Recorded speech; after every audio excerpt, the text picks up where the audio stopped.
Hello student, तो कैसे हो आप सब। मैं आशा करता हूँ आप सभी अच्छे होंगे। स्वागत है आपका अपने चैनल द अलवर स्टडी पर। आज की क्लास आपके लिए बहुत ही ज़्यादा खास होने वाली है, क्योंकि आज की क्लास में जीके के मोस्ट क्वेश्चन है वो देखने वाले हैं। तो पहला क्वेश्चन है वो देखते हैं। चंद्रगुप्त मौर्य किस धर्म के अनुयायी थे? तो चंद्रगुप्त मौर्य थे जो कि कौन से धर्म के अनुयायी थे? तो जैन धर्म के अनुयायी थे। कौन? चंद्रगुप्त मौर्य। अगला क्वेश्चन है वो देखते हैं अपन।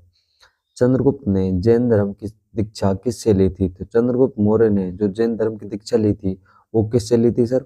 भद्रभाव से। किससे? भद्रभाव से चंद्रगुप्त मौर्य ने क्या ली थी? जैन धर्म की दीक्षा ली थी। अगला देखते हैं। मेगास्थनीज द्वारा लिखी गई पुस्तक का नाम क्या है? तो मेगास्थनीज द्वारा एक पुस्तक लिखी गई थी, उस पुस्तक का नाम क्या है? तो क्या है? इंडिका। क्या है? इंडिका पुस्तक है जो कि मेगास्थनीज द्वारा लिखी गई थी। अगला क्वेश्चन देखते हैं। पुराणों में अशोक को क्या कहा गया है? तो पुराणों में अशोक था, उसको क्या नाम दिया गया है? तो क्या नाम दिया है? अशोक वर्धन। क्या नाम दिया है? अशोक वर्धन है जो कि पुराणों में उसे नाम दिया गया है। अगला क्वेश्चन है वो देखते हैं। बिंदुसार किस धर्म का अनुयायी था? तो बिंदुसार हुआ था वो किस धर्म का अनुयायी था, या फिर कौन से धर्म से वो संबंधित था या लिंक करता था? तो आजीवक संप्रदाय से। कैसे? आजीवक संप्रदाय से बिंदुसार था जो कि अनुयायी था।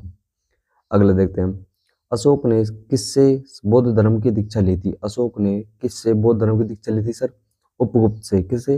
उपगुप्त से अशोक ने बौद्ध धर्म की दीक्षा थी जो कि ली थी। अगला क्वेश्चन देखते हैं। धनानंद को हराने में चंद्रगुप्त ने किसकी मदद की थी? तो धनानंद को हराने में चंद्रगुप्त की मदद थी वो किसने की थी सर? तो चाणक्य ने की थी। किसकी मदद की थी? धनानंद को हराने में चंद्रगुप्त की मदद की थी। यानी कि चंद्रगुप्त और चाणक्य एक जगह हुए थे, तब जाकर धनानंद को हराया था। अगला क्वेश्चन देखते हैं। किस मौर्य राजा ने दक्षिण पर विजय हासिल की थी? तो कौन सा मौर्य राजा ऐसा था जिसने साउथ में, हमारे किसने साउथ में यानी कि दक्षिण में विजय हासिल की थी? तो चंद्रगुप्त मौर्य ऐसा राजा हुआ था जिसने दक्षिण में जाकर विजय हासिल की थी। अगला देखते हैं। बिंदुसार को और किस नाम से जाना जाता था? बिंदुसार था जिसे और किस नाम से जाना जाता था? तो अमित्रघात। क्या? अमित्रघात को हम बिंदुसार के नाम से ही जानते हैं। अगला क्वेश्चन देखते हैं। अर्थशास्त्र किस विषय पर आधारित है? तो अर्थशास्त्र है जो कि कौन से विषय पर आधारित है? तो राजनीति पर आधारित है। क्या? राजनीति पर आधारित है जो कि अर्थशास्त्र। अगला देखते हैं। किस पुस्तक में पाटलिपुत्र के प्रशासन का वर्णन किया है? तो कौन सी पुस्तक ऐसी है जिसमें पाटलिपुत्र के प्रशासन का वर्णन किया है? तो इंडिका में। और इंडिका लिखी गई किसने गई है? तो मेगास्थनीज द्वारा। किसके द्वारा? मेगास्थनीज द्वारा इंडिका लिखी गई है, जिसमें पाटलिपुत्र का प्रशासन है उसका वर्णन किया गया है। अगला क्वेश्चन देखते हैं। पाटलिपुत्र में चंद्रगुप्त का महल किसका बनाया गया था? तो पाटलिपुत्र में जो चंद्रगुप्त का महल बनवाया था वो किसने बनवाया, यानी किसके चीज का बना हुआ है? तो लकड़ी का बना हुआ है सर। अगला देखते हैं। चंद्रगुप्त ने अपना अंतिम समय कहाँ पर बिताया था? चंद्रगुप्त ने अपना अंतिम समय था जो कि श्रवण बेलगोला। कहाँ पे? श्रवण बेलगोला एक जगह है, वहां पर अंतिम समय था जो कि व्यतीत किया था। अगला देखते हैं। किस ग्रंथ में चंद्रगुप्त का विशेष वर्णन हुआ है?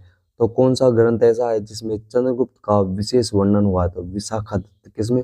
विशाखा दत्त एक ऐसा ग्रंथ है जिसमें चंद्रगुप्त मौर्य का विशेष वर्णन है जो कि ऐड हुआ है। अगला देखते हैं। मौर्य काल में शिक्षा का सर्वाधिक प्रसिद्धि केंद्र कौन सा था? तो मौर्य काल में शिक्षा का जो सर्वाधिक प्रसिद्धि केंद्र था वो थी तक्षशिला। कहाँ पे? तक्षशिला थी जो कि मौर्य काल में सर्वाधिक एजुकेशन वाले मामले में सबसे आगे था। अगला देखते हैं। भारत का मैनचेस्टर के नाम से किसे जाना जाता है? तो भारत के मैनचेस्टर के नाम से अहमदाबाद को जाना जाता है। अगला देखते हैं। भारत का टॉलीवुड के नाम से किस शहर को जाना जाता है? तो भारत का टॉलीवुड के नाम से कोलकाता शहर को है जो कि जानते हैं। भारत का उद्यान किसे कहते हैं? तो भारत के उद्यान की अगर हम बात करें तो बेंगलुरु को भारत का उद्यान कहा जाता है। अगला देखते हैं। भारत का बोस्टन किसे कहते हैं? तो भारत का बोस्टन किसे कहते हैं सर? अहमदाबाद को भारत का बोस्टन कहते हैं। अगला देखते हैं। भारत का पिट्सबर्ग। क्या? भारत का पिट्सबर्ग किसे कहते हैं? तो जमशेदपुर को भारत का पिट्सबर्ग है जो कि कहते हैं। अगला क्वेश्चन। भारत का डेट्राइट। क्या? भारत का डेट्राइट किसे कहते हैं? तो भारत का डेट्राइट कहते हैं पीथमपुर को। कहाँ को? पीथमपुर को भारत का डेट्राइट कहा जाता है। अगला क्वेश्चन। भारत का स्विट्जरलैंड किसे कहते हैं? तो भारत का स्विट्जरलैंड की अगर हम बात करें तो कश्मीर को भारत का स्विट्जरलैंड कहा जाता है। अगला क्वेश्चन। भारत का प्रवेशद्वार किसे कहते हैं? तो राजस्थान का प्रवेशद्वार तो भरतपुर हो गया, लेकिन भारत का प्रवेशद्वार पूछे तो भारत का प्रवेशद्वार हो गया मुंबई। ठीक है, अगला क्वेश्चन, भारत का पेरिस किसे कहते हैं? तो भारत का पेरिस की अगर हम बात करें तो राजस्थान की जो राजधानी है यानी कि जयपुर है, उसे ही भारत का पेरिस कहा जाता है। अगला देखते हैं, उत्तर भारत का मैनचेस्टर किसे कहते हैं? तो उत्तर भारत की अगर हम बात करें तो उसका जो मैनचेस्टर की बात करें तो वो है कानपुर। ठीक है, अगला क्वेश्चन देखते हैं, एशिया के अंडों की टोकरी किसे कहते हैं? तो एशिया में जो अंडों की टोकरी है वो किस राज्य को कहते हैं? तो आंध्र प्रदेश को हम अंडों की क्या कहते हैं सर? टोकरी कहते हैं। अगला क्वेश्चन देखते हैं, राष्ट्रीय राजमार्गों का चौराहा यानी कि राष्ट्रीय राजमार्ग जो NH मार्ग है उनका जो चौराहे की बात करें तो वो कहाँ पर है सर? कानपुर जिले में यानी कि कानपुर राज्य में स्थित है राष्ट्रीय राजमार्गों का चौराहा। और आज की क्लास का लास्ट क्वेश्चन है वो देखने वाले हैं, इस्पात नगरी के नाम से किसे जाना जाता है? तो इस्पात नगरी के नाम से हम जमशेदपुर को जानते हैं। तो कैसी रही क्लास कमेंट करके बताना, जो भी चैनल पर नए प्लीज चैनल को सब्सक्राइब करना, वीडियो को लाइक करना। मिलते हैं ऐसी मजेदार वीडियो के साथ में। Thank you so much.